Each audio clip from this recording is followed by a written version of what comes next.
মেয়ে দেখে কি আপনাদের পছন্দ হয়েছে? মেয়ে আমাদের খুব পছন্দ হয়েছে।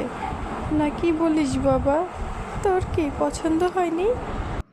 হ্যাঁ মা, মেয়ে যথেষ্ট সুন্দরী, আমারও খুব পছন্দ হয়েছে। মেয়ে তো আমাদের খুব পছন্দ হয়েছে। তো চলেন এখন দেনা পাওনার বিষয়টা মিটিয়ে ফেলি। কি চাই আপনাদের? আমাদের বেশি কিছু চাওয়ার নেই, এই অল্প কিছুর মধ্যে হয়ে যাবে। ছেলের জন্য একটা গাড়ি দিবেন, মেয়েকে সাজিয়ে দিবেন, আর ঘরটা সাজিয়ে দিবেন। আর বেশি কিছু চাই না আমাদের, আসলে সব তো আপনার মেয়েরই থাকবে। মা, তোমাকে আমার কিছু বলার ছিল। কি বলবি বাবা? তুইও কিছু চাস নাকি? আমি কম বলে ফেলেছি মনে হয়। আচ্ছা, চেয়ে নে চেয়ে নে।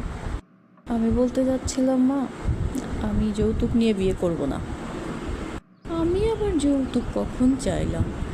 আমি তো শুধু বললাম যা দেবে সব মেয়েরই থাকবে। আমি কি আমার জন্য কিছু চেয়েছি নাকি? তুই যৌতুক বলছিস কেন? এত কিছু বুঝি না আমি। আমি যৌতুক নিয়ে বা কোনো জিনিসপত্র নিয়ে বিয়ে করব না। আমিও কোনো প্রকার যৌতুক দিয়ে আমার মেয়েকে বিয়ে দেব না।